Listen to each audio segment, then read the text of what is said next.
Hello, everybody. Welcome to Austria, where we still are. Let's get this started. No intro? No intro? Song intro. Tiny intro. Okay.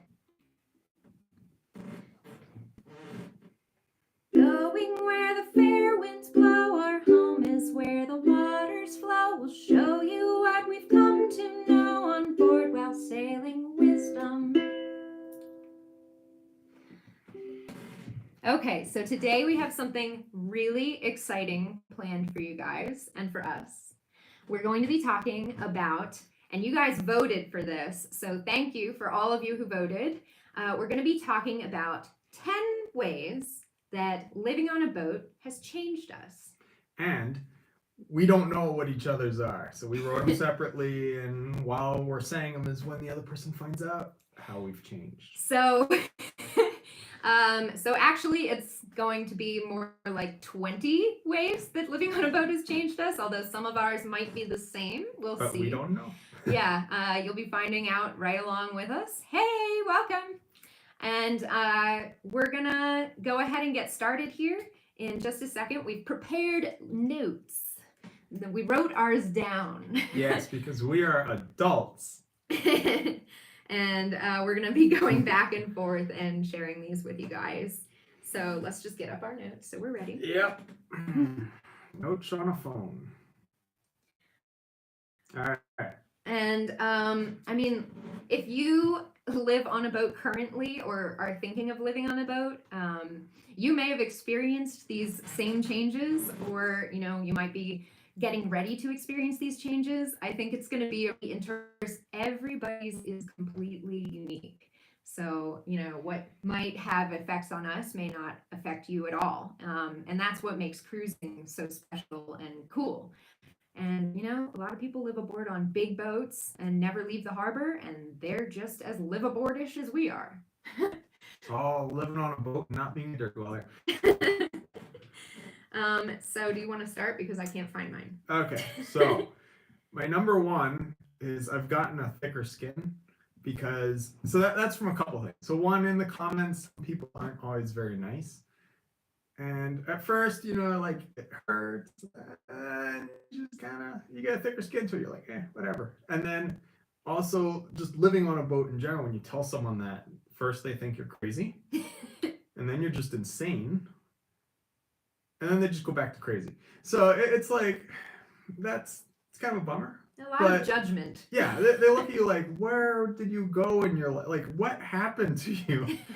Did your parents drop you as a kid on your head? Or like why'd you move onto a boat? And yeah, so that, some thicker skin from that.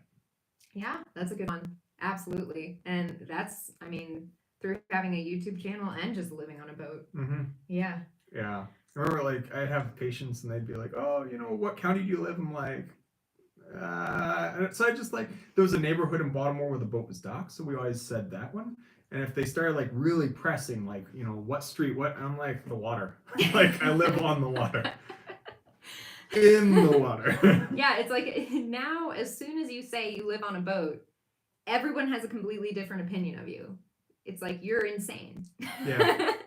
Oh, I see. You're one of those. Yeah, you're a boat person. So, my number one was I am now hyper aware of my waste, trash, and pollution. So I've become kind of, it's not that I wasn't aware beforehand, but when we sailed across the ocean and we saw firsthand every day, every single day we saw trash. And it wasn't just large pieces of trash, which we did see every day, but there were those microplastics that would just like float on the surface all around us. Yeah, that was disappointing. It was really sad. So no, a funny piece of trash we saw was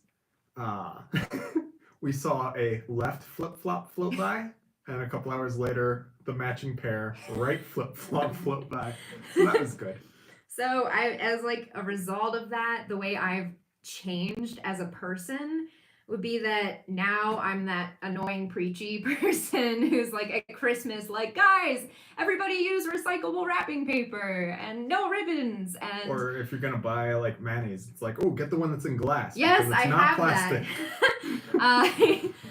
I'll go to the grocery store now, and if there's a choice between the same product that's in a plastic bottle and a glass bottle, I will absolutely get the glass bottle. So it's like little things like that that I'm way more aware of now than I ever was before. And just the fact that trash piles up in the boat so quickly, you get really aware of the things that you are throwing away. And to answer one of the questions I saw a second ago, we are still heading south to the boat, but in a few days. Yeah, There's a much longer. Yes. Yeah. It's a thing. It is.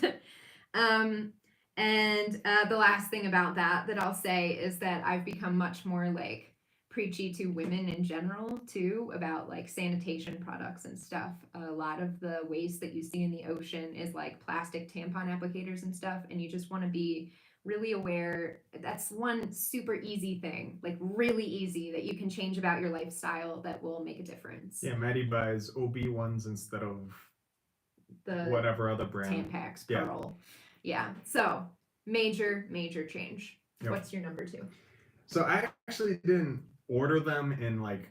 Yeah, these are in no least. specific Okay, order. all right. Yeah, no specific order. So the second thing is I look older. Physically, you change. Yeah, like I have been living on the boat for 8 years. So like 8 years have passed. But like when we started our trip, I still had a bit of a baby face. And then we when we got to the Azores and like I hadn't looked in a mirror for a couple months. And then my first shower inside with a mirror, I looked at it and I looked different. So that was a little shocking. And it's just like, Hi, Benjamin. it's fine because like like with the videos we can look back and like. Did you say James Adams? Instead of 14, you now look 16. Yeah. So I don't know if it's just a time thing because my dad actually used his high school graduation yearbook photo as his ID picture until he was in his 30s. And I started looking older at 32, I think I was, or something. So I don't know if it's just like that's when. So what specifically about living on the boat do you think made you look older? The sea.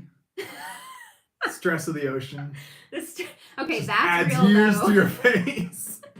He could not grow a beard at all before this trip. Yeah, and I actually just shaved because I looked like a hobo. It's a good thing. You're welcome.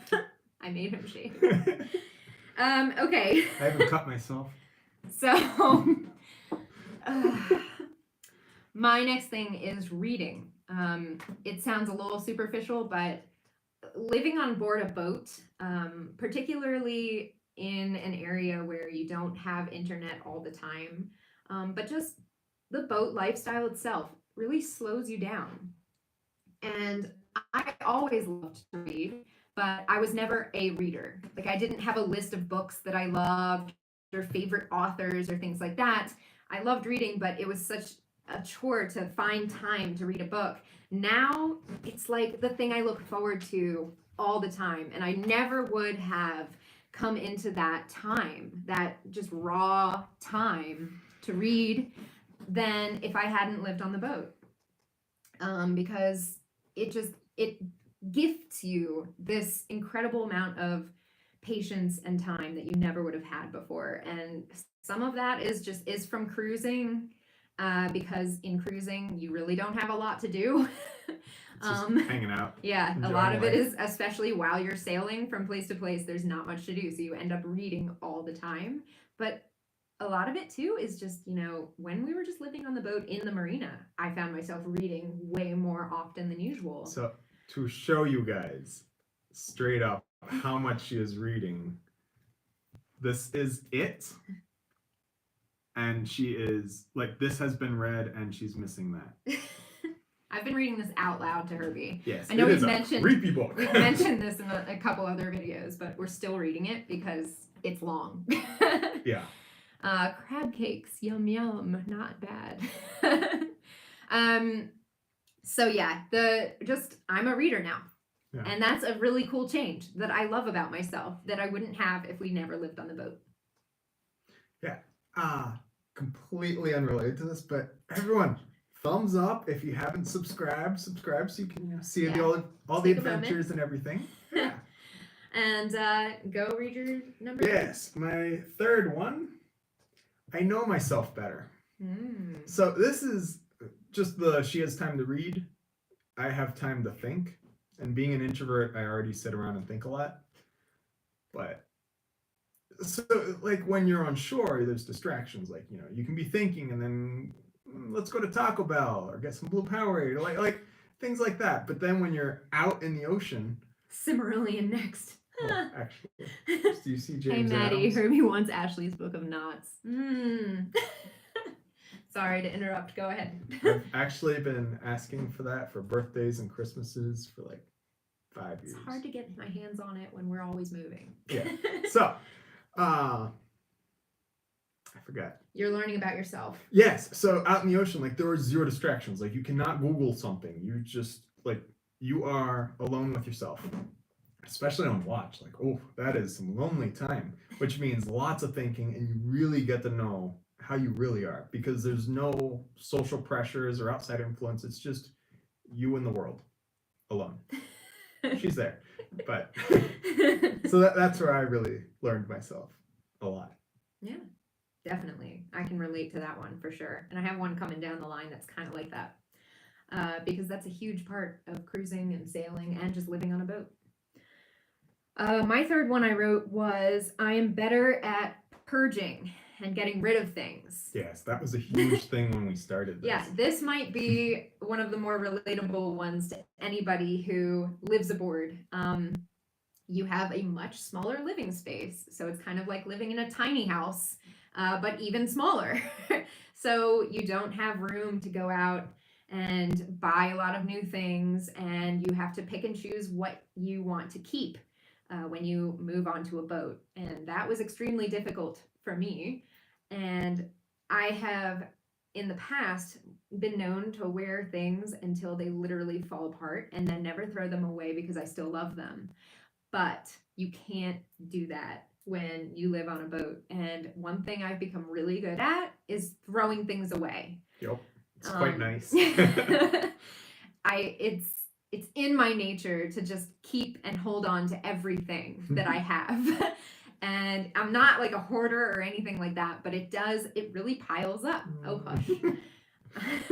It piles up. And, you learn when you're living on a boat to value things differently. And material objects just have less meaning to you when you don't have the space to own them. Yeah, like having a material object goes from, ooh, cool, to a burden. To annoying. Oh, yeah. To taking up space every day, all day, when that could be used for something more valuable or more important. So that has been a huge change for me. Your phone's low. I know. Let's plug That's it all right. in. Okay. My number 4th item. So it's kind of along the lines of what you said. I know what really matters in life. So it's just the material possessions. Like like when I graduated school, all my classmates were buying houses and cars and all sorts of things. And just like, it was all this like, who has more, and they'd buy something and then the latest thing would come out, and then the thing that they were so proud of became obsolete, and then they were like ashamed to have the old version, and it was just ridiculous. And instead I bought a boat and then off I went. So to me, things that are more important are experiences, friends, relationships with people, like just going out and living a life. Because like the idea of hoarding all this money so that way you can then buy all these things and then hoard all those things, and it doesn't, at the end you die anyway. So and then your kids have to deal with all those things. Yeah, they probably don't want it, and then they're like, oh, why do you have like 1 million toothpick collections? It's I want to take a second to answer a really good question that one of you asked. Well, while she's looking that up, so she was talking about the issue of like having to downsize to move onto the boat. I had been planning on moving to a boat all through dental school, so I had 4 years of mental preparation for it. Yeah, So I didn't have that. yeah, so my last apartment that I had before I moved on to the boat, I actually set up the 2 sofas that I ended up giving away because no sofas on boats, and I just set them up. So it was like a 10 by 6 space, and I put what I really thought was important there, and I kind of lived between those 2 sofas like a crazy person, and those sofas were set in the middle of the living room. So I was really loopy there. So I like got used to like, what do I need? What do I have to have? And that's the stuff that moved onto the boat. The rest of the stuff I just got rid of. John Croucher said, "What is the one thing each of you wish the other would get rid of?" Maddie has a giant Totoro doll that takes up That took so much space. That didn't take any hesitation. Yeah, because I'm frequently trying to get you to get rid of it. It's literally like 2 feet by 3 feet. I really love Totoro. Huge. It brings me joy. But it's so big. That is so much space that we can use. It's the most well-traveled Totoro doll It is. in the entire world. Yeah. So what would be your thing that you like? I have to think harder about that one because he already got rid of all the stuff that I told him to get rid of. What did I have that needed to get rid of? That bike. Oh. When I moved in, there was a bike just in the middle of everything, and well, wait, she's sugarcoating that. There were 3 bikes on the boat. Yeah. One was inside, in the middle. Mm-hmm. You had to climb over it. Yep. So he got rid of that. Yeah. It just moved outside. I'll have to think harder on that question though. Yeah, but think about how quickly I knew the Totoro doll. Think about that. So, moving on. Let's see. Okay, my number 4 is a big change for me.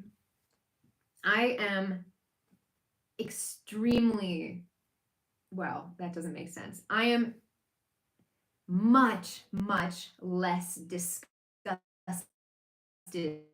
by things. Yeah. I ish like fear of lack of cleanliness. Very wasteful. And like I wouldn't sit on a toilet that wasn't pristine in any way. And now I like our composting toilet.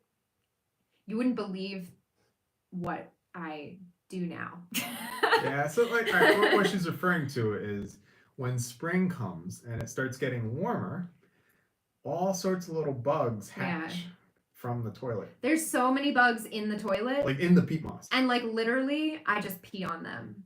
Yep. She used to like call me and have to go and like wipe them all away every time for years. I'm just so much more accepting of things like that than I used to be. And it's a huge personality change for me. Like I'll drink out of glasses that other people have drank out of, which never happened before. And I'll eat very certain things off the floor, which unheard of.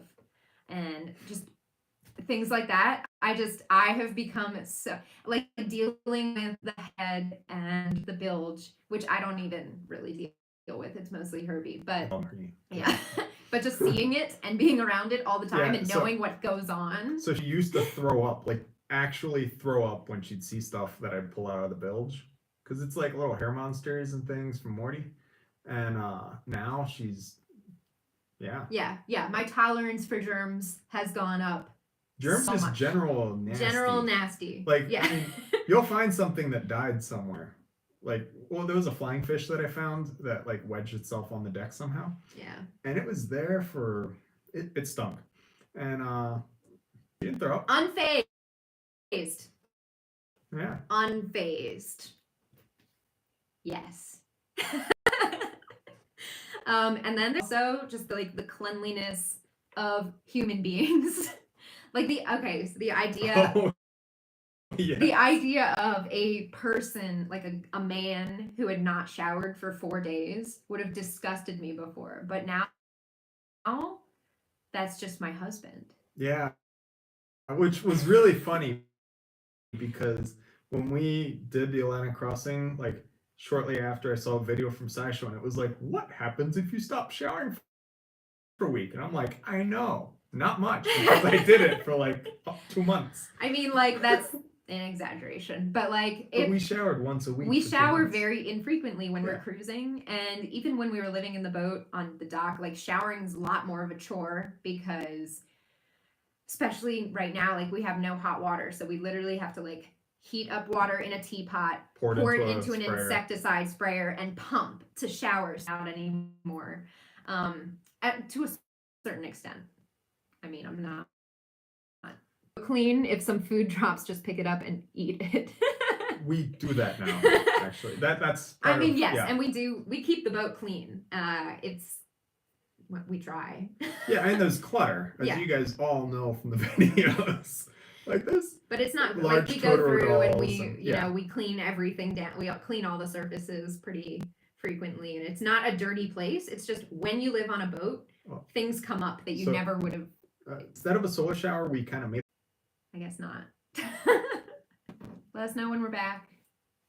Make sure we're on the right. Yeah, we're on it. Does it say there's a person connected to you? Yeah. Are we back? Back. Okay, thanks, good. Patrick. All right. So the next item on the list of how we've changed. Who goes? You. Okay. So. Just silence it. Yep. So I have a wider world view. Ooh la la. No, so what it is like when you are. Thanks, down east. All right. So growing up in Puerto Rico, like the news was all Puerto Rico and what's happening on the island, and that was it. Then we moved to the States, and then it was like what's happening in the States, and usually like just in your state. Like the news was very like just very local and centric. And then when we started traveling, well, you know, you get the news from other sides. It was really interesting to see what people think of the US when you're out, because like we find it so funny because all right, you go to the grocery store and you buy Chinese food, and it's like all sorts of Asian culture like jumbled into a little pot, and they're like, this is Asian sauce. So in Europe we found American chips, which were peanuts. They were peanut chips. Yeah, we found American style cookies, and they were giant chocolate chip cookies. They're delicious. Like all these things. That's really cool to see the view of the US when you're outside. And then also seeing the news from their point of view of stuff that's going on. So that's, we've been Europe and the islands and Morocco, and it's really changed. Like it's broadened our horizons. Like when we hear something happening in the news cycle, we don't just jump out like, oh yeah, that's happening. We kind of step back and think about, all right, what else is going on in the rest of the world, and yeah, it's given us a much more worldly interpretation of everything we hear, and living on the boat has given us the freedom to experience that and explore. Do you ever worry leaving wisdom unattached for long periods of time? Unattended. Oh, unattended. Yes, we do. Yeah, we're worrying right now as we speak. It's currently, she's been sitting in that one slip for 5 months. Yeah, too long. Yeah. But luckily we're in a marina where we have people checking on it and sending us pictures and letting us know that she's okay. Yeah, so we're pretty good. Mm-hmm. Yeah, and while we were in that marina, we were on the boat while there was 60 knots of wind in the marina, and the water in the fairway had little tiny ripples that were like a centimeter high. So yeah, I feel pretty safe. Good. Yeah. But the answer is yes. Yeah, it never gets easier. Happy scrubbing, yeah. Mm-hmm. So my number 5 is a little more deep too. And living on a boat, it's changed the way that I value social interactions quite a lot.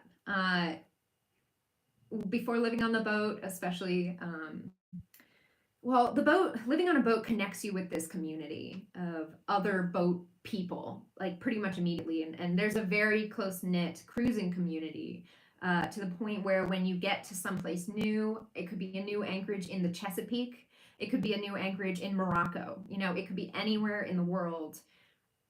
People have this common thing that binds them together and just brings them together. And so you meet a lot of new people, which can be awesome, but you meet them and you share so much about each other and yourselves, and you get into these incredibly deep conversations, and then you part, and that's it. Yeah, you'll probably never see them again. And it's just like making these connections with these people, knowing that you'll probably never come across each other again. And that's not a problem, because you have placed greater value on the present and present interactions, because you're together in that moment, and you might not ever be together again, but that's okay, because we've left a mark on each other's lives.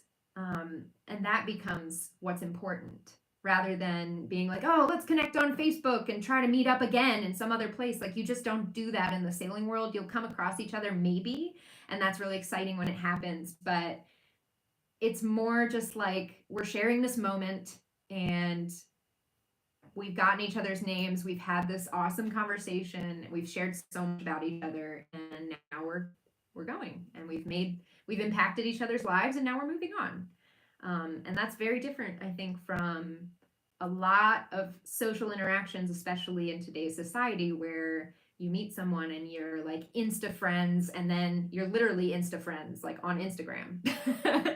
And you have this need to like keep in touch and keep in contact all the time. That's just not how it works for living on a boat. Yeah, like there was a couple that we met, or actually a family we met in Boredom in northern Portugal, and they were in the marina just close to us, and then we left the marina and we're like, bye. And then like a while later we met up again in southern Portugal, and it was like really cool. Like we're in the same anchorage, and it's like, hey, so it's true. Like when you do get to meet them again, it's awesome. It's really exciting. But you don't ever expect to. Yeah. Like you enjoy it while it is. Enjoy the present. And that's, I think, something that makes boating extremely unique. I don't know if there's anything else like it out there in that way. And I think that's part of what makes it super special, is you just learn to value people for the moments that they're in your life. Yeah. And we're getting some really nice comments here. Don't mean to ramble, but I've learned that when it all comes down to it, all we really have are other people. I'm glad that y'all have joined the book of my life. Oh, yay, thanks. We are too. And single conversation can change an entire life. Absolutely. Absolutely. Yeah. You leave your mark. Or it can literally just be a fun time singing with a guitar and sharing beer in a cockpit, and that's okay too, and that can be just as awesome and fun, and still leave a fun memory behind. And we've done this so many times we don't even remember these people's names, a lot of them, but that's okay, because we had the experiences. Yeah, so it's really bad. Like I'm bad with people's names, but I know their boat. Yeah, Herbie will see a boat and be like, oh, we saw that boat in, across the ocean. We're like, what? He's really good at that. I don't remember boats. I remember faces. Yeah, faces and the boat name, but not their name. Yeah. It's a little embarrassing. But yeah. Well, Greg said that the Chesapeake misses us. Aww, we do too. Yes. We talk about it a lot. One of the things that we've been thinking about is when we make our way back up the East Coast, we're going to be picking up some family members in the feathered variety and pets. But we're getting our pets back. And then we're going to make our way up the coast, and then it'd be awesome, like when we're in anchorages, to like raft and like meet up with people and all that. Well, yeah, we plan on having one big old party across. Whole way up. 1,000 miles of party. Enjoy your shows. Still no regrets with going electric? Nope. No regrets. Still enjoy it. Yeah, no regrets. In fact, we're going to be making our other boat electric as well. Yeah, when I get back the Auberg, it's going to go electric. Yeah, so this is something that we would do again. Oh, you're up. I'm up. So this is a smidge deeper than my other ones. It's more trust in my own judgment. So that is a big one. Yeah, so what it is like, say something's happening and you could sit around and think about it forever, and then it's going to run its course as if you did nothing at all. Or you could act. And if you act, it might not be the best choice, but unact is better than no act. And act. yeah. I thought you meant unact, like unacting. Yeah. Like doing something is better than sitting around thinking about what you could do, but never actually doing anything and never accomplishing anything. So that, and kind of like an example I was thinking of was, if we're sailing, motor's out of battery because electric and range, and the wind dies and a current's dragging us into a boat. What do? Like, you gotta act fast. Like, if you sit around and think, like, could I anchor? Which anchor? Like, all these questions, you'll probably hit. Like, you just have to do something and do it quick. So it's no second guessing yourself. Yeah, so that means when you do something, you have to trust whatever you're judging as the correct answer and roll with it, because this is it. That's actually a really good one, and one that I can attest to. Like, when we started out, there was a lot of kind of second guessing and like, what if this isn't the best possible answer in this scenario? And we got caught in some storms, and now Herbie, he just goes, and most of the time it's like right on what needs to happen, and he'll say something and I'll just follow it without asking questions. Which is nice, because she knows I've thought about this for a while. And it's happened with me too. Like, there's times when the person out on watch is like flabbergasted, something's going on, and the other person is just calm and saying, "Oh, do this," and that's happened to both of us, actually. Yep. Yeah. So not second guessing yourself, but also not second guessing each other. Yeah, because between the two of us, well, especially a huge one is with anchoring. So the way we actually anchor is very different from how a lot of people we see anchor. So most people, they usually start yelling at each other, and it's a big show. When we anchor, I go to the bow and I get the anchor ready, and I'm holding a couple lines that we have because it's me, so there's lots of lines for everything. And Maddie takes the helm, and all I'm listening for is when she says, "Now." And I just drop it, and that's it. And she knows how much chain I'm going to be putting out, and how much we're going to be swinging, and like, she does all that. So there's no second guessing on when she says to drop it. That's here it goes. Yeah, when one of us says it's time to reef, it's time to we reef. do it. No second guessing. So that's a really good one. Okay. My next one actually is kind of like something that you said earlier, but it has to do with the fact that, and we did a whole video on this, the whole extrovert versus introvert sailing, and I actually really recommend that you go watch that video, because it's a really, really, okay, I'm bragging a little, it's a good one, it's a fun, we've gotten very good feedback on it, and even though it's gotten very few views for some odd reason. So go check it out. I'm an introvert and she's an extrovert. Yeah. So if you're also an extrovert, then you understand the sheer discomfort and fear of being alone. And living on a sailboat and especially living on a sailboat and cruising, has really changed my comfort level with being by myself, and it's gotten me okay with just sitting on my own, especially in like long 4-hour middle of the night watches where it's literally just you, the sky, and the boat, and your thoughts, which can be terrifying for someone like me. But I've gotten practice at it, and I've gotten much more comfortable with myself and my thoughts. And it's nice. I now value alone time in a way that I never had before. Thanks, Bitcoin. Oh, yeah. Yeah, thanks. Do you want to read his comment? Oh, yeah. He said, that was a good one. I really appreciated it as an extrovert. Oh, which is awesome to hear from you, because most of the people who responded to that video were introverts, because most sailors are introverts, I think, because it does involve a lot of alone time. You have to be really okay with yourself and your thoughts and what's going to come from them. So, yeah, that's been a really positive change for me. So my next one Okay, so this goes along with news and how everything's awful and the world's gonna die in a fiery explosion. So Great. when you actually go out into the world, like you realize that people are actually really nice. So you hear news and it's like this country is just all awful people and everything from there is just the worst. And then you get there and like the people are all really nice everywhere we've been. And that's been a really nice thing to see. So it's like I used to have a very grim look on humanity as a whole. I personally thought of us as this plague disease that was just slowly crippling and killing the world, which we kind of still are. But now at least I know it's full of really nice people that are slowly killing the world as a plague on it. As sailors and boaters, and just even just living aboard in a slip, you tend to rely on other people a lot more than you ever thought you would, and you come in contact with a lot of other people.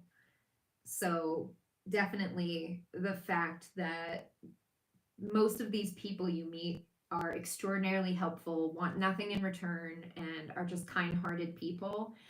That what Greg said, "Now the world is killing us as revenge." Yeah. Yes, it is. Touche, world. But yeah, we've just learned that kindness follows you wherever you go, and when you need people, they'll be there for you. Yeah, and like there's just really nice people everywhere, and it's been really nice. Yeah. So that's given me a really positive view on whenever I hear the news, it's like very negative and dismal. I'm like, whatever. I don't really care. Thicker skin. Been to 80 plus countries and only had one bad experience from Dutch Globetrotter. That's incredible. Wow. We've had some bad experiences, but the good definitely outweigh the bad, yeah. I think. I agree. Yeah, like we've had some interactions with some ruder kind of people. Very few of them were sailors. Very few of them lived on boats. Yes. So people who live on boats tend to be nice, which is a great thing. It's such a nice community to be a part of. Yep. Every country has a bad part of town. Yep. Every city has a bad part of town. Every town has a bad part of town. It's true. Yeah. But like I said. Except Oriental. That place had no bad parts. That's true. The place was amazing. Oriental, North Carolina, by the way. Yes. We're going to be stopping there on our way back. I don't know if we've mentioned it. Yeah. Hi, Melinda. Good to hear from you. Hi, Melinda. All right. Okay. Yes, it's my turn. We're already on number 7. Yes. Okay. This is true of a lot of mine are true of living aboard and also living abroad. Boredom is no longer a word in my vocabulary. Like I remember when I lived in a house, just having like long bouts of pure boredom. And this was of course before the age of Netflix, but that's a whole other thing.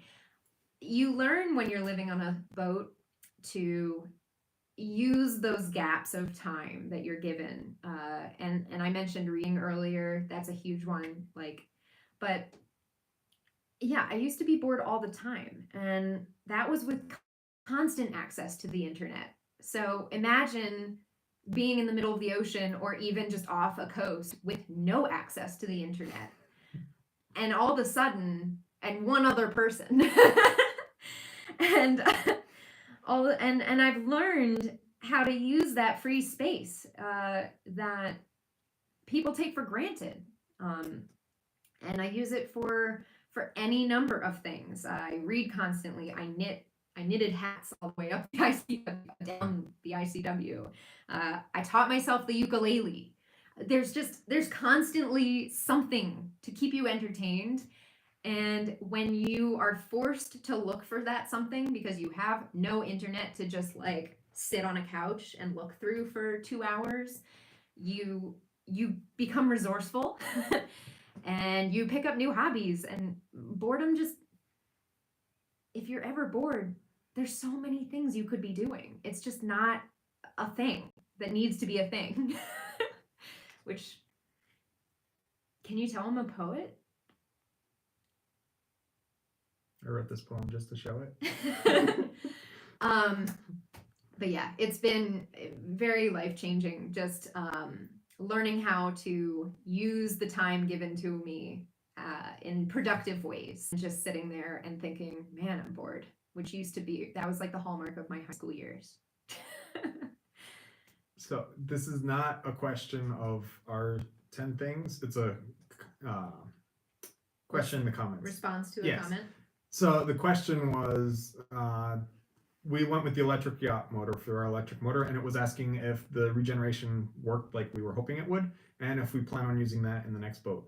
So yes, yes, and yes. It worked better than we thought it would. Yeah, so the regen, for coastal, it's pretty much worthless. You're never out long enough to actually create the power that you're going to be needing. But when you're sailing 24/7, yeah, those amps add up. And we actually ran the fridge, the radio, like all our electronics completely off of regen. We didn't, thankfully, we didn't need the solar panels because they were all dead. So, so it worked really well across the ocean. And our average speed was only 3.5 knots. So that means it made a lot of power for us. And then we do plan on putting it in the other motor, the other boat. Yes. Yeah. So that was that question. Thanks. Worked well. Okay. Number next 8. One. Yes. Oh, actually, I'm gonna save that one for the end. All right. So my use of ovens is a huge change. Yes, it is. So. But does that have anything to do with a boat? You have ovens in a house. So I had an oven in my apartment, and I never used it, except one time the heat went out in the dead of winter, and it was super cold in my apartment. So I turned on the oven, opened the door, and I set a fan blowing the cold air into the oven, so that way hot oven air would come out. And I slept in front of the oven because it was really cold. Wow. That was the only time I ever used an oven. So when I moved into the boat, I didn't care about an oven. And then on this trip, like, ovens. I bake like cookies and bread. So that's been a big change, just not the one I wanted to end on. Yes, you have become a baker. Very good. Yes. I'll piggyback off of that one. Are you jumping ahead as well? Yeah, because this one has to do with that.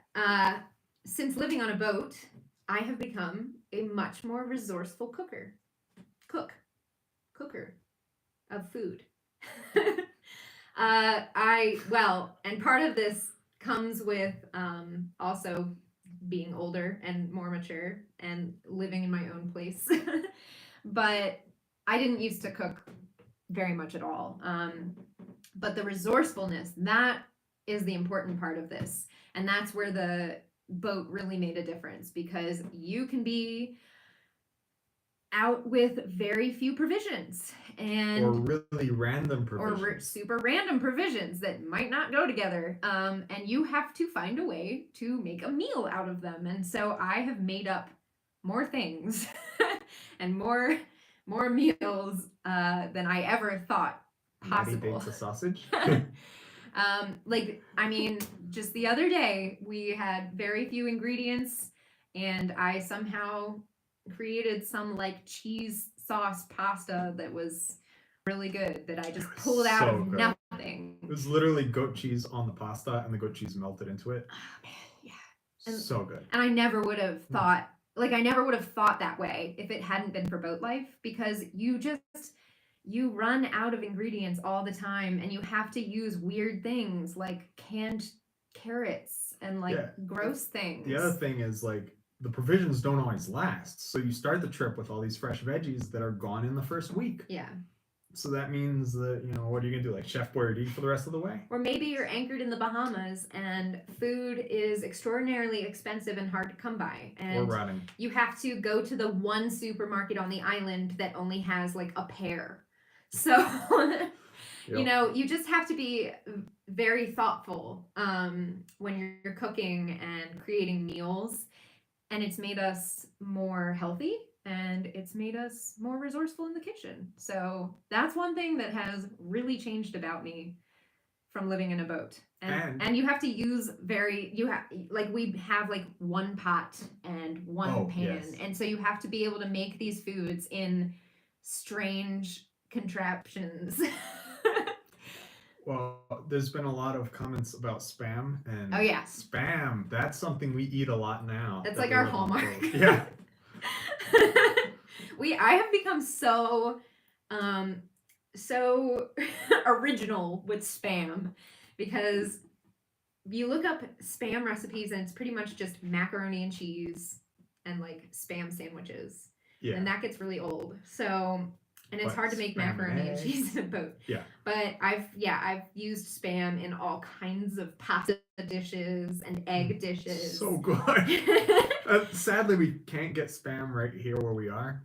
And I'm so craving it. Still making peanut butter pasta. I made it the other day. Yeah. And Yep, she did and that the, is one that I made up just yeah. on a whim because we had peanut butter and we had pasta. Yup. Well, Yeah. Yeah. And if you are interested in some of our boat recipes, yeah, we have a did recipe do- playlist. we have a playlist on our YouTube channel of recipes that you should check out if you haven't already. They are kind of fun. Oh, so someone was commenting about the red right returning. So it's with the buoys in the States. It's red on your port side as you're coming. Nope. Been in Europe too long. So in Europe, they say, Hi, Tilo. is there any port left? So as you're returning to port, the port, I don't know. This is Yes. a reference to the way, it's like a rhyme that people say mnemonic in order to remember that the red buoys are on your right when you're returning to port in the US. Yes. And so we made this shirt. You can purchase it on our store along with our new designs that are really exciting. Ah, yes. Any red port left. That is the one for coming Thank you, Mark. in Europe. Yes. Yep. Port wine. Yeah. Oh, yes. Port wine is good.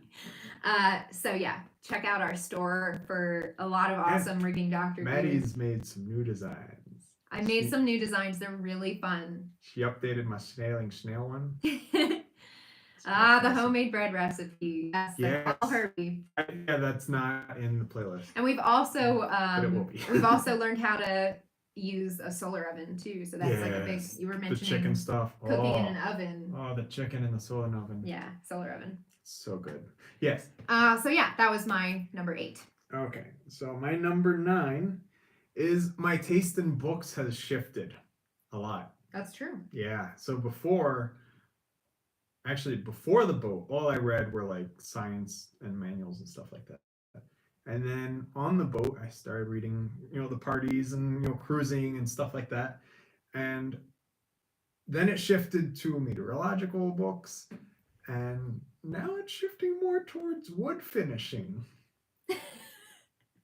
Reading a lot of, I found some PDF books. Yes, so we've learned that So- Herbie reads still really boring books. But now they're about boats and woodworking. Yes. And they mentioned the Ashley Book of Knots. It's the encyclopedia of all knots. And be a great birthday or has Christmas been made. present. Thank you. See, that comes in for my birthday.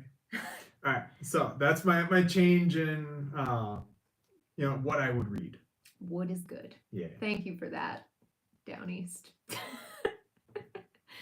Yes, educational books. Yeah, they're all educational Yeah. books. Yeah. But So I you guess like that the didn't ones I shift. read to you.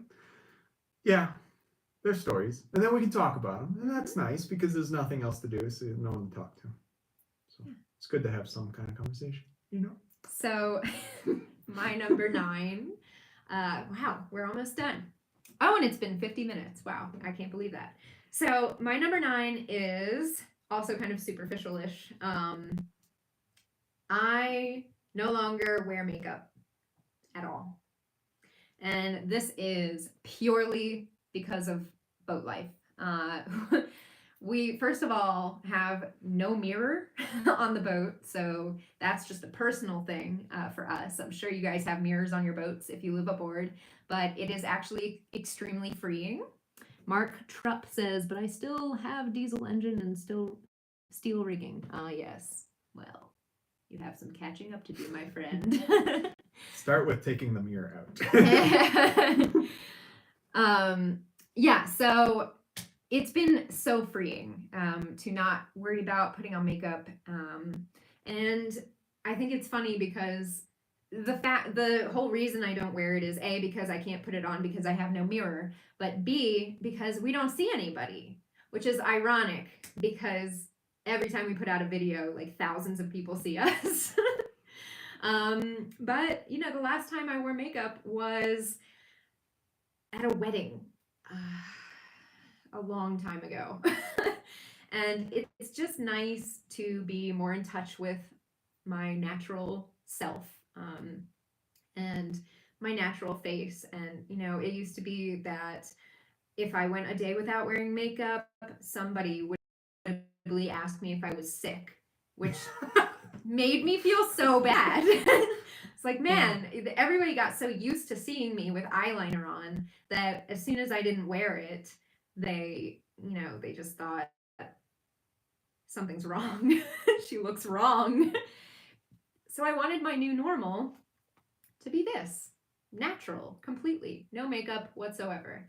And it sets us apart from a lot of other YouTube channels, but it's really, really awesome. And I highly recommend it if you're feeling up to trying it. And Herbie doesn't mind. No, I'm good with it. He tells me I'm beautiful without makeup. It's just very freeing, and to not have to worry about that and not have to worry about what people think about how I look. It's nice. I think you should go next because mine's like really deep. What? Mine's really deep. So is mine. Go on. No, you're up. All right. So my last one is having to wrestle with what comes after a dream. So like when I was in dental school and all, like my dream was to go sailing, and like off I would go and like sail across the ocean and across the Atlantic and all. And like I'd been working, found the boat, fixed the boat, everything. And then we crossed and like completed. So what comes now? It's like I mean, if you wait till you're like super old and then do it, we've met some people that are like in their 80s, so like yeah, they don't have to worry about what comes next. Like this is it, off they go. And the whole like die at the tiller type thing, which pretty cool way to go, not gonna lie. But I'm really young, so like if this is it for the rest of my life, then that's that's kind of a grim, like kind of a harsh sentence, like, hey, you are only gonna do this one thing for the rest of your time forever. And so like just wrestling with, all right, like the dreams come true, how much longer do we do the dream, what's the next dream, like all that. So that's been pretty hard to wrestle with. Because also a huge thing, when I would be living in the boat planning to go do this, and I'd meet cruisers who were selling their boat and gonna move ashore, it's like, why on earth would you do that? Like it was just completely inconceivable to me. And now I see their point. Yeah, there's more adventures in life, which will be continuing. Yes. The thing you do after a dream is you make new dreams, and that's what we've done. Yep. We've had a lot of time to talk about our future. And we've discussed this on previous occasions, but it is a very interesting thing to have to wrestle with. Like a lot of people, I remember I had that feeling after college, because a lot of people say college is the best time of your life. Everything's downhill from there, or everything goes down from there. Yeah, it only gets worse. Yeah, like, oh, I remember my college years, they were the best time of my life. And so what do you do when you graduate college and you remember people telling you that, and you're like, wow, everything's over? Like, oh my gosh, it's a terrible feeling, and it can be very depressing. And I imagine that's kind of what you're talking about, right? Yeah, it was quite hard, because like when we set out, there was no end planned. It was, we're just gonna go until we decided we're good. And Melinda says build a tiny house. Yeah, so I'm in the process. Yeah, there's one that's half built in my parents' yard. Yeah. So yeah, so it's like you're trying to decide, what are we gonna do next, and like what's the next step in life, And the next just the dream. thought, like, will it be as exciting as what we're doing now? I mean, this for a lot of people, we're living the dream right now, and like, how do you top this? Yeah. So like to tell someone like, hey, like, this is awesome, but we're going to stop at some point to do something else. Like it's usually like, why would you do that? Like literally just sit on a beach and like watch the sunset. What could be better? It's like there's stuff. We have a lot of things to look forward to. Yes. And we're never going to stop traveling. No. So that's the thing. It's we were like how just we travel. talking the other day or yesterday about, since we can't get to the Greek Isles on this trip, and that was like a big part of our plan. That's why we came into the map, actually. Maybe someday we can charter a boat in the Greek Isles. Like, we may not cross the ocean to get there, but we've already done that part. Right. So. We've earned it, guys. We've earned chartering a catamaran in the Greek Isles. So like there's awesome things like that to look forward to. Thanks, Melinda. You're so sweet. The dream never ends. Yeah. It never ends. No. Wow, that was deep. You're right. Yeah, thank you. Thank you. My thing is not as deep. But I guess I wanted to end on the largest change that I have experienced from living on a boat, particularly a sailboat, I will say. Joe says, oh, he's responding to somebody else. It's cool. Awesome, guys. And that is patience. When I was growing up, I was a city girl and still am. East Coast city girl, Baltimore. So that means... High strung. Thanks. That means that every day when I woke up, I had my entire day planned out before I opened my eyes. I would like lie in my bed, and before I opened my eyes, I would plan what I was going to eat for breakfast, what I was going to do in between breakfast and lunch, and so on. And I felt comfortable that way. That was like what brought me comfort, was having a plan and knowing exactly what was going to happen, exactly when it was going to happen. And I quickly learned, like as soon as we left the harbor, that just like that lifestyle cannot be when you're living on a boat. It can't be. You cannot plan. You have no control.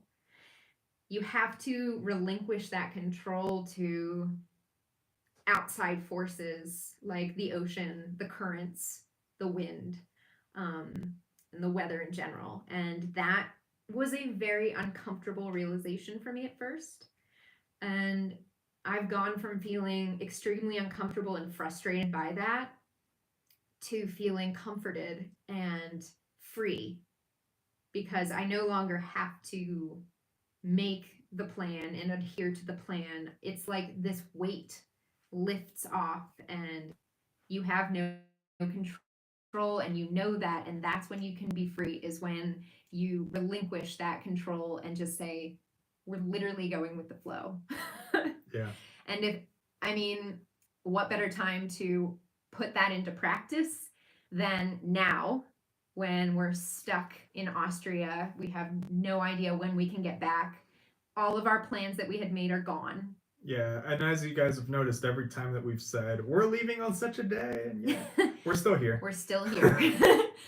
And we do still plan to leave on the 9th. May 9th. Hopefully. If Spain, yeah. But we'll see. And that's just something that if I hadn't spent the last 3 years of my life living this lifestyle on a boat, I would literally be going crazy right now. Like, I'd be having breakdowns, and it would be so stressful and so uncomfortable. It's so true, though. It's true. And because of the way I have changed, I'm fine. because I recognize I have no control over this COVID thing. You know, and there are so many people having so many more problems right now, and I can just let it go. And that's, my whole life is different, and I'm going to continue to live like that. My mom said, it's in Spanish, but it says pretty much, you propose and then God decides. But it rhymes in Spanish. Oh, that's nice. Yeah. Never heard that. I like that. Is that a Puerto Rican thing? I've heard it a lot in Puerto Rico. Okay, So must be a Puerto maybe. Rican saying, which makes sense because the islander life is a lot like that. Yeah, like there's a super common phrase, like you invite someone, like, hey, can you come to this party, or hey, can you get this done? And the answer will always be, if God wills it. It's like, no. You could work and make this happen, or plan to show up, but it's the if God wills it, and you're like, okay, cool, and that's it. It's just like, take it easy. There have been specific times that have really challenged the patience and have really, times that I have learned greatly from. Doldrums, ICW. Well, one of them was just the whole first year of our trip. Like the entire first year, we had these massive plans to go to Bermuda and cross the ocean and be in the Azores, Florida. Like it took us a year. And that was an incredibly frustrating year for me. And this change did not come immediately. It came over lots of time traveling in a sailboat and getting used to this kind of lifestyle. I've hit the point now where I'm like, I know I can do the ICW this time around, and it will be very different because I expect nothing. Oh, I'm expecting many run agrounds. I mean, I expect a lot of awesome things and also not awesome things, but I have no expectations. We will be here at this point on this day. Yeah, and the other thing, when we were coming down the ICW, I was in this mad rush, as many miles as possible, and just as far and as fast as we could, which was comically short and slow, but it was just thanks, Melinda. That's really sweet of you. Thanks for the $2. That's awesome. Every bit counts. Thank you. But when we head back, it's not going to be a rush to get back. It's going to be let's enjoy here and go there, and if we run aground, hey, what's pretty near us, and let's go over to that and just hang out and just take it easy. Yeah, it's totally different. So yeah, that was my number 10. That was the biggest change I've gone through. And I just want to take a second to ask you guys, do you live on your boat? If you don't live on your boat, do you see yourself living in the future? I think most of these changes that we've talked about have been positive. Oh yeah. Everything's been, I think we've both changed for the better in so many ways, just because we live on a boat. When you run aground, you've arrived. Yep, exactly. I like that. That's true for us. We're going to arrive in a lot of places off the East Coast. KOK says, I hope to be living on a boat by October. That's nice. Awesome for you. That's great. I hope that this COVID thing hasn't set that back, but I'm really excited. Can you tell us what kind of boat? Is it going to be a sailboat or a power boat? I actually started living aboard in late September. So, yeah. In the next 10 years, going to get an older one and upgrade it. Oh, nice. Man, that's going to be such an awesome project. Yeah, that's awesome. Not at this time, but in the near future. Yay! Hopefully some of these things that we've said have affirmed your desires to live on a boat. Hopefully. Probably never happen full time. Age is an issue. Yeah, that's part of the reason we decided to just do a lot of the things we did. We had all of a sudden we were like, wait, what if not even with age, just what if something happens? You know, what if... Yeah, I mean, we lived in Baltimore where there's a lot of shootings, and someone that Maddie knew got shot in the head. I didn't know him, but people I knew him. Yeah, he went to the brother school, because she went to an all-girls school and he went to the all-boys version of it. Yeah. And yeah, so it's you just never know. Yeah, it can end in a flash. Ono says, I'm hoping for a center cockpit. Nice. Blue water cruiser. COVID is not affecting your plans. That's great. Just making more difficult to sell the house. Oh, yeah. that's going to be a thing. But there are going to be a lot of people looking to buy houses in the very near future. So maybe you'll get lucky. No. Bitcoin says, I'm currently working on selling a house with the plans of getting a boat to live on. Looking at long keep catch rigs. Keel. Long keel. It's like, what's a long rig keep? with a shallow draft. That's solid boat. That's great. Yeah. And shallow draft is good. Yeah, that's our actually. Well, okay. So I spend a lot of time looking at the charts of where we're going to be going next and all that, and looking at the Florida Keys. So much of it was like, nope. It was all like 5 feet. We were looking just today at the Florida Keys. So much of it is completely out of the question for us because we just can't fit. Yeah. Which is sad. Go small, go now. Well, that's good. That's really good advice. That's a party quote. Oh, is it? Yes. Go small, of course, go now. you would recognize that. Oh yeah. That's excellent advice though, because like, I believe it's from the Cost Conscious Cruiser. oh my gosh.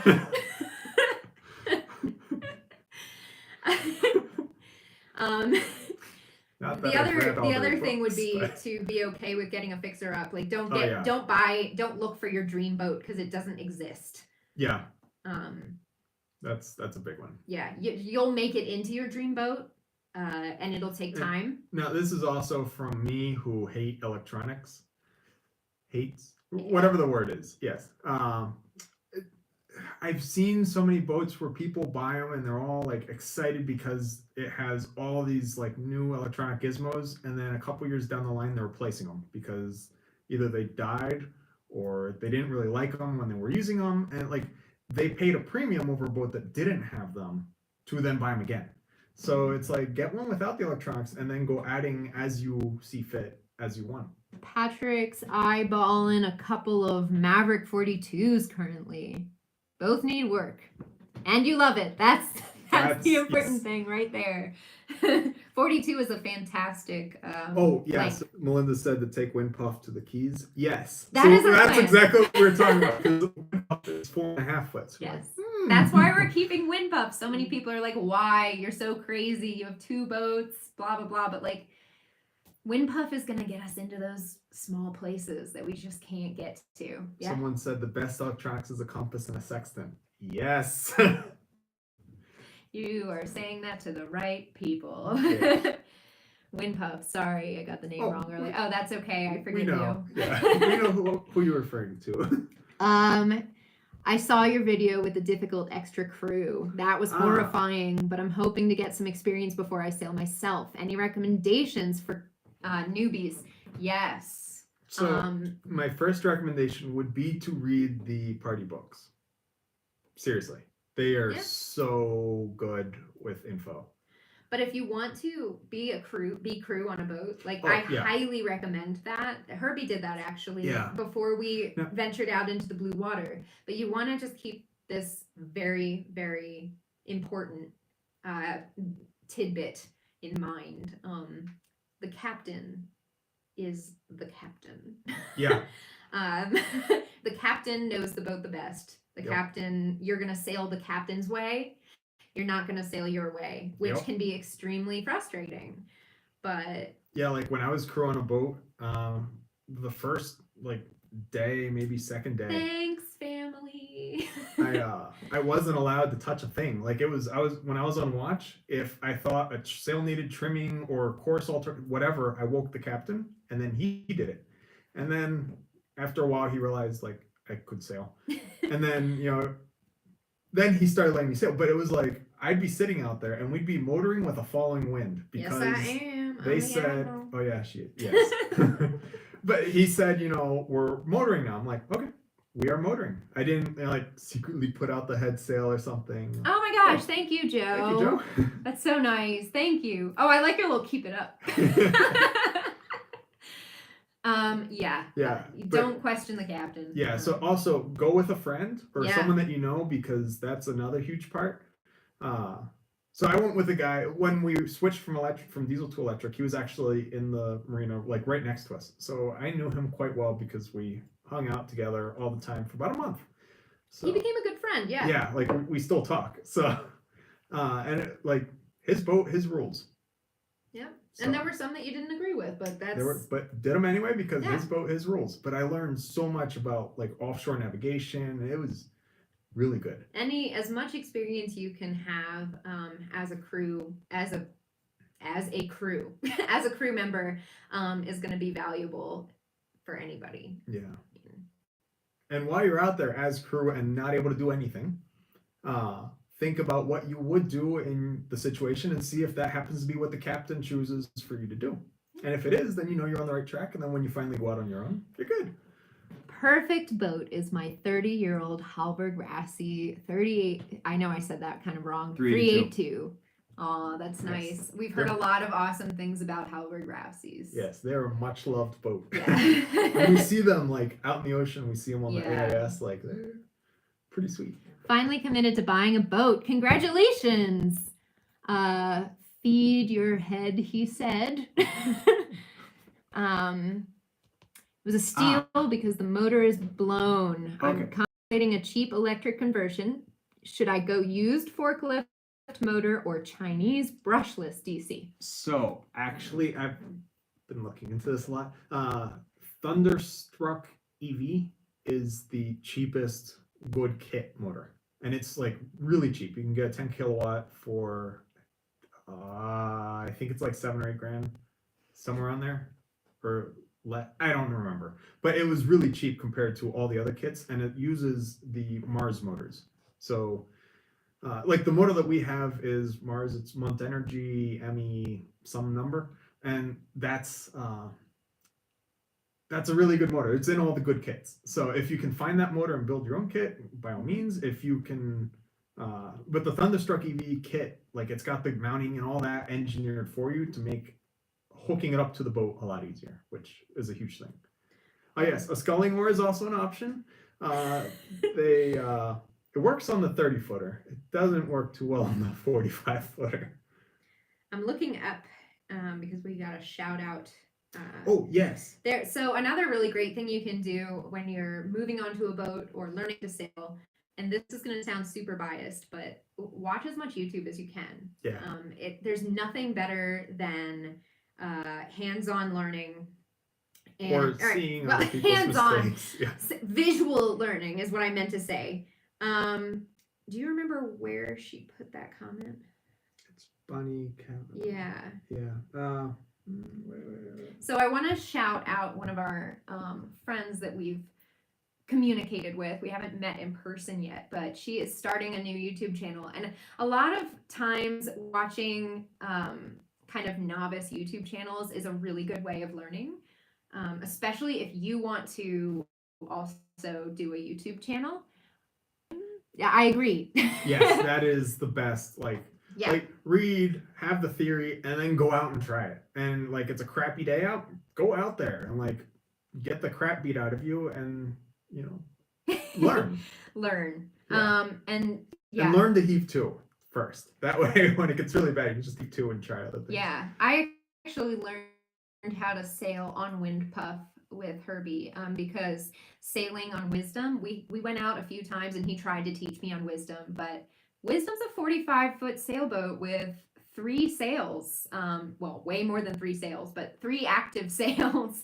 And it was a lot for me to take in as a total novice sailor. And so learning on wind puff where you work the tiller and the boat immediately responds to whatever you do. And because wind puff is 30 feet long. It's just a really, really good way to learn and take sailing classes. I mean, that was the equivalent of my sailing class. Yeah. Yes. So the channel. It's very. Okay, so you guys should check out Bonnie Kavanaugh, and we'll put it in the comments. And Bonnie, if you're watching, shout out your own channel in the comments so people can see it.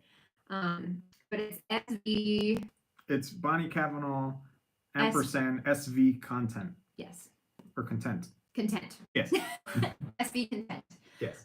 Yeah, check her out. She's really funny. So we can attest to that.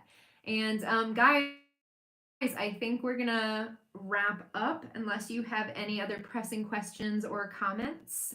We'll give you a couple minutes or a couple seconds to write those. Joe says, what is the efficiency loss electric yacht 2-motor versus single motor direct drive? I do not know, but I don't think it's very much because they're just on the pulleys and they're both spinning. So it's whatever the resistance is of the belt, changing shape as it goes from straight to curved twice. Yeah. But they're both running at the same time. It's not like you run one till it hits 10 kilowatts and then the next one kicks in. All right, thank you. John says watching from Ohio. That's awesome. I went to college in Ohio. Yay, Ohio. But boo, Cleveland Browns. Oh, Australia. That's awesome. I love hearing where you guys are from because it makes me feel really like a superhero being in contact with so many people at the same time from all around the world. Visit Israel. I really want to, that's on my bucket list for sure. Especially, Jewish. Yeah, I have Jewish ancestry, so I would love to visit Israel someday. Thank you very much. Also considering an electric motor. Awesome.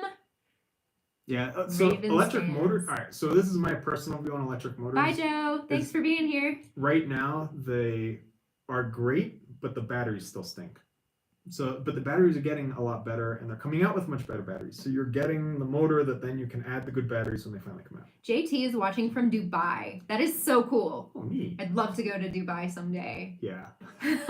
That's awesome. So having the electric motor, it's like the good bones, and then you don't have to deal with all the headache and everything of a diesel until you finally get the good batteries. So, yeah. Orust Island. Okay, I have to admit I have no idea where that is. It sounds very neat. Yeah, the Nissan Leaf, the batteries. Yeah. All right, Can be guys. bought used in a Subway. Yeah, a chop shop. Yeah, guys, don't forget to thumbs up. Oh yes, thumbs up, subscribe. Yeah, subscribe All if you're not adventures. subscribed. Oh, actually, and what day is today? Today is Saturday. Yeah, so tomorrow at 6 a.m. Eastern Standard Time. Clarksville, yay! Hey, Austria. Hello, Lucas. Oh, awesome, Lucas. We're neighbors. Yes. So tomorrow our regular episode comes out. Yes, and it's got a little. Can we give a little preview? Nope. It's got a surprise. Big surprise. Big surprise. Actually, it's not a surprise. They know we're here in Austria. Yeah, well, it's okay. Guys, don't forget to tune in tomorrow for our regular episode. It's going to be really exciting. It's a bit of a transition episode. Yes, and it's, all before COVID. Leading Really into important. how exactly we got here. So, yes. So definitely watch that. And thank you so much for tuning in for this video. And if you're in Austria, it's at noon. Yes. We hope that you guys continue to stay safe and your families continue to stay safe during this pandemic. And praying for all of you and really live on a boat. Yeah, It's obviously the answer to all of life's problems. and completely unrelated. I saw the pictures of your pasta dough ball, Jim. It looks really good. Okay. And on that note, bye everybody. See ya. Thanks for joining us. This was really fun. Bye.